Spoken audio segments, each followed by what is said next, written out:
لونڈی ایک احادیث جتنے بھی ہم پچھلے پڑھ چکے ہیں قرآن و حدیث کا، اس میں لونڈیوں کا ذکر ہے. لونڈی کیا تھی، اس کا کیا رشتہ تھا، کیا وہ بچے پیدا کرتی تھی، کیا بیوی اور لونڈی میں فرق تھا، یہ ذرا واضح کر دیجیے. میں بیان کر دوں گا، مگر یہ بات بھی آپ کو یاد رکھنی چاہیے کہ سوال آپ وہ کریں جو آپ سے متعلق ہے، آپ کو کوئی نفع ہے دنیا آخرت میں. میں جو ہے نا معلومات کی خاطر وہ آپ ملے بے شک پوچھیں، مگر ان کا کوئی وقت نہیں کہ سب لوگ جمع ہوں. ایسی بات جو سب کے لیے نفع بخش ہو، اس سے کوئی نصیحت ملے دین کی بات. اب لونڈیوں کے بارے میں نہ اب لونڈیاں ہیں نہ کوئی عالم مانتا ہے، وہ زمانہ میں جی سمجھا دیتا ہوں، مگر فائدہ کوئی نہیں اس بحث کا. کسی کے پاس لونڈی نہیں نہ کوئی بات ہے. لونڈی کیا تھی؟ لونڈی غلام ترجمہ لوگ اردو میں کر دیتے ہیں. عربی زبان میں لفظ جو قرآن مجید میں ہے وہ ما ملکت ایمانکم ہے، کہ جن کو تم نے طاقت سے حاصل کیا، میدان جنگ میں تم نے ان کو پریزنر بنایا، قیدی بنایا. قسمت سے بری سے جنگ ہوگی دو ملکوں کی اعلان جنگ کے ساتھ، یہ نہیں کہ سرحد پار کرے اور کسی عورت کو پکڑا ہے، باقاعدہ جنگ ہو گئی اور اس میں انہوں نے ہمارے لوگ پکڑ لیے، ہم نے ان کو پکڑ لیے. وہ جنگی قیدی جو نا وار پریزنر، ان کو عربی میں کہتے ہیں ما ملکت ایمانکم. وہ کافر بھی لے جائیں گے، ہم بھی پکڑ لیں گے، طاقت سے پکڑ لیا. اب ان کا کیا حال تھا کہ وہ عورتیں حاصل ہو گئی. ان کے لیے ایک تو یہ کیا ہم چھٹی دے دیں اپنے وطن کو چلی جاؤ، ہماری عورتیں وہاں پکڑی رہتی، ہم ان کی چھوڑ دیتے. ہماری سادگی پر کافر تاڑیاں بجاتے کہ بے وقوف قوم ہے. ہاں ہمارے قیدی آگے جیسے آپ نے دیکھ دیا کہ سکھ چھوڑ دیا، ہماری لاشیں آ گئیں ادھر سے. ایسے احمق بننا چاہتے بنے. اللہ جو ہے نا وہ دین دیتا ہے جو پریکٹیکلی عمل کے قابل ہے، کہ اگر وہ بھی چھوڑتے ہیں تبادلہ کرتے ہیں تو کر لیں. جنگ ختم ہو، ان کے قیدی ان کو دے دیں، اپنے واپس لے لیں. اب اس پر دنیا متفق ہو گئی ہے، جنیوا کانفرنس میں طے ہو گیا کہ جنگ ختم ہونے کے بعد قیدیوں کا تبادلہ ہو. وہ مسئلہ گیا ختم ہو. اگر کوئی تبادلہ نہ کرے پھر یہ بھی صورت تھی کہ ہم فدیہ لے لیں. انہوں نے ہمیں جنگ چھیڑ کر نقصان پہنچایا، ہمارے پاس ان کے بہت سے قیدی ہیں، مگر اس کا معاوضہ کوئی طلب کر لیں کہ اتنا معاوضہ دو ایک قیدی کا، یہ فدیہ کرا دیں. اس کی بھی اجازت. مفت چھوڑ دیں، احسان کریں کہ اچھا ان سے سلوک کریں، اثر پڑے گا، اس کو من کہتے ہیں قرآن میں، یہ بھی جائز ہے. اگر سمجھیں کہ اپنے ملک میں آباد کر لینا ہے، چھوڑنا نہیں. اب ملک میں آباد کرنے ایک صورت تو یہ تھی کہ ان قیدیوں کو ہم جیلوں میں بند کر دیتے، وہ لڑکیوں بھی کی بھی عمریں برباد ہوتی، جو آدمی جو بھی سرتے رہتے. اس کی بجائے اسلام نے 5واں حل کیا کہ اگر چھوڑنا مناسب نہیں ملک میں تقسیم کر دو، جو فوجی ہیں ان کو دے دو، وہ گھروں کے افراد بن جائیں گے. وہ لڑکیاں ان کی بیویاں ہوں گی، صرف نام دو ہوں گے کہ کچھ عورتیں اپنی مرضی سے نکاح میں آئی ہیں، یہ تم نے طاقت سے حاصل کیا ہیں دونوں حلال. اولاد جو ہوگی دونوں کی بالکل جائز اولاد ہے، یکساں وارث ہوگی، کوئی نام نہیں، فرق نہیں، نام دو ہے. ایک ازواج ہیں، بیویاں ہیں، وہ اپنی خوشی سے نکاح میں آئی. ایک وہ ہیں جو ان کو تم نے طاقت سے پکڑا.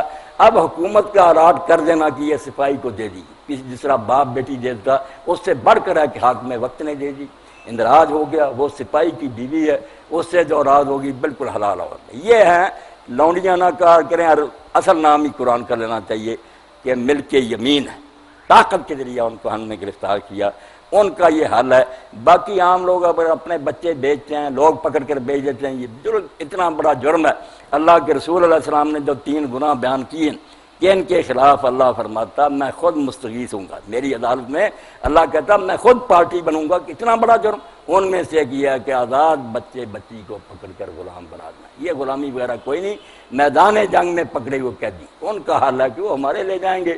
اگر چھوڑ دیں مل جل کر تو بہت اچھی بات، نہ حال ہو تو انہیں جیلوں میں نہیں رکھا جائے گا، خاندانوں میں تقسیم ہو جائیں گے.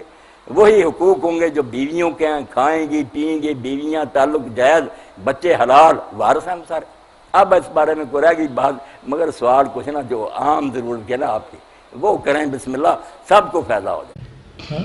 میرا سوال یہ ہے کہ اسلام جو ہے وہ مساوات کا دین ہے، تو اس میں یہ غلام اور لونڈی کا جو تصور ہے یہ اس مساوات کے تصور سے اتنا میچ نہیں کرتا.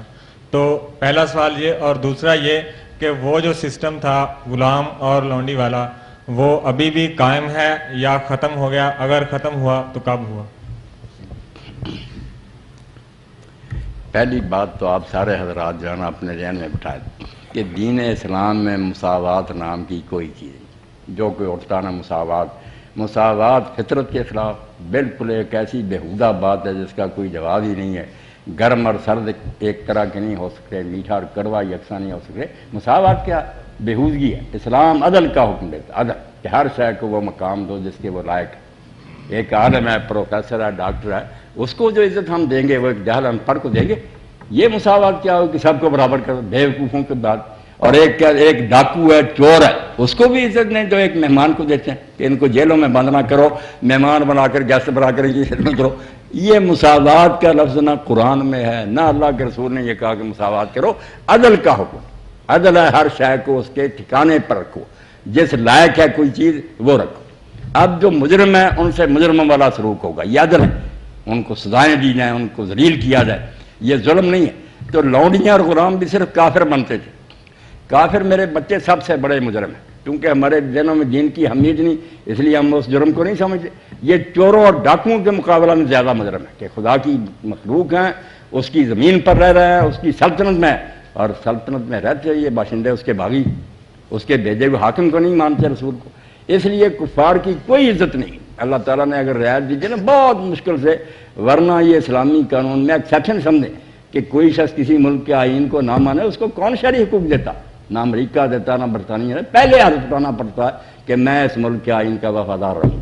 جب ملک کا آئین قرآن و سنت، اور ان کو ہم جانتے ہیں کہ اس کے منکر کیا ان کو شرعی مانے، مگر اللہ نے کہا چلو اس لیے کہ شاید یہ رہتے رہتے اسلام قبول کے رہ دی، وہ بھی بڑی مشکل حتیٰ یہ ذلیل ہو کر آئیں، ہاتھوں پر ٹیکس رکھا ہوا اور حاکم وقت کے سامنے پیش ہو کے ٹیکس اور ذلیل ہوں، کوئی عزت نہ دو ان کو احساس ہو کہ خدا کے خلاف، قانون کے خلاف چلنے کا نتیجہ یہ ہے۔ جیسے ڈاکو کو ہتھکڑیاں لگائی جاتی ہیں نا، یہی بات، یہ باغی ہیں خدا کے، اس لیے ان کو اگر غلام بنایا جاتا تو یہی ہے۔ جیسے ڈاکوؤں کو ہے نا جیلوں میں یا چوروں کو بند کیا، ان سے مشقتیں لی، یہ کوئی برا سلوک نہیں، یہ اسی لائق ہے کہ تم خدا کے بندے ہو کر اس کے باغی، اس کے قانون کو نہیں مانتے، اس کے رسول کے منکر۔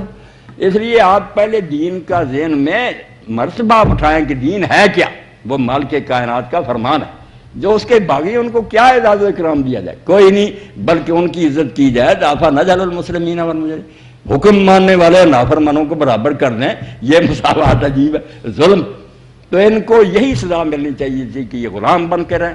باقی ان کے ساتھ اسلام نے سلوک اچھا کیا، باوجود کافر ہونے کے نا بد سلوکی نہیں کی، ان کا سٹیٹس یہ رہا کہ یہ سمجھتے رہیں کہ ہم غلام ہیں، ورنہ ان کو عزت دی، کھانے برابر کے دیے۔ ایسا بھی ہوا کہ مسلمان خود بھوکا رہا، اس نے اپنے غلام کو اچھا کرایا، وہ انسان ہونے کے لحاظ سے سلوک ٹھیک، مگر کفر کی سزا انہیں ملنی چاہیے کہ تم خدا کے منکر، اس کے رسول کے باغی۔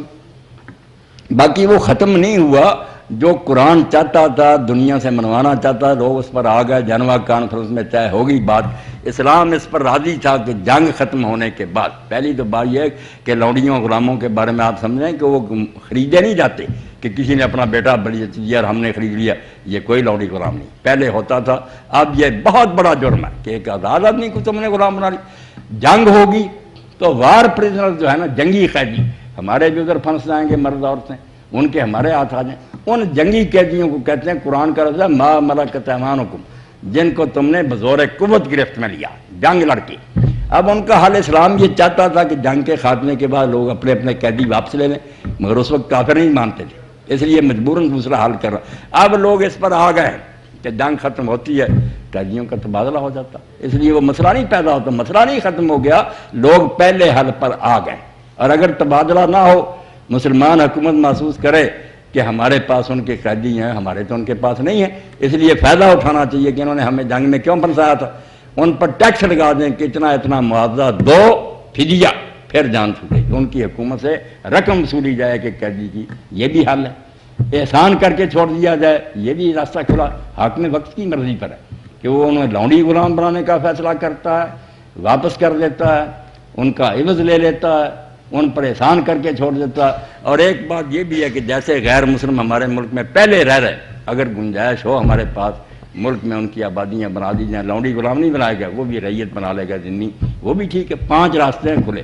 اور وہ بہرحال ملکیت ان سپاہیوں کی جن کو حکومت الاٹ کرے گی، اور یہ حکومت کا الاٹ کرنا جیسے کوئی ولی اپنی بیٹی کسی کو دیتا اس سے بڑھ کر کہ حاکم وقت نے انراج کر دیا کہ یہ عورت سپاہی کو دے دی گئی۔ اس لیے یہ جو کہتے ہیں نا نکاح نہیں ہوتا، بے نکاح پر لعنت بھیجو، نکاح کیا صرف یہی ہے نا کہ ایک عورت ایک مرد کے لیے مخصوص کر دی جائے، لوگوں کو اس کا علم ہو جائے۔ مولوی آ کر کلمے پڑھائے، یہ تو تمہاری بناوٹی باتیں، دین میں کوئی نہیں، کوئی 5-6 کلمے پڑھانے نہیں، کوئی صفت ایمان کی نہیں۔ لوگ عادی ہو گئے اس لیے کہتے ہیں نکاح نہیں ہوا۔ نکاح کیا اعلان ہو جائے لوگوں کے سامنے کہ یہ عورت فلاں کی ہے، اس سے دوسرا تعلق نہیں رکھ سکتا، لوگ اس کو جان لیں۔ تو جب ایک لونڈی حاکم وقت کسی سپاہی کو دے دیتا اور سارے لوگوں کے علم میں آ جاتا، اب جو عورتیں اپنی مرضی سے نکاح میں آ گئیں ان کا نکاح نام ہے ازواج، بیویاں۔ یہ جو جنگ میں آئیں اور حکومت نے دی ان کا نام ہے ما ملکت ایمانکم، طاقت سے حاصل کی ہیں، بالکل ان میں اولاد جو پیدا ہوگی دوسری اولاد کی طرح ہے، وراثت لے گی، کسی چیز میں فرق نہیں، نام دو رہیں گے کہ آزاد عورتیں اپنی مرضی سے نکاح میں آئی ہیں، یہ زبردستی حکومت نے قبضے میں لیا، ہمیں عطا کی، اور ان سے بھی تعلق نہیں رکھ سکتے جب تک جس طرح عدت نہیں نہ گزرتی، اگر ان کے پیٹ میں بچہ ہے بچہ پیدا ہونے دیا جائے، کوئی سپاہی اگر ان سے تعلق قائم کرے گا اس طرح حرام ہوگا، جس کا بچہ ہے بے شک کافر کا اس کا پیدا ہونے دیا۔ اور اگر 1 مہینہ اس نے انتظار کیا اور دیکھا کہ ابھی تو اس کو نہیں حیض آیا، پھر بھی نہیں اس کے قریب جا سکا۔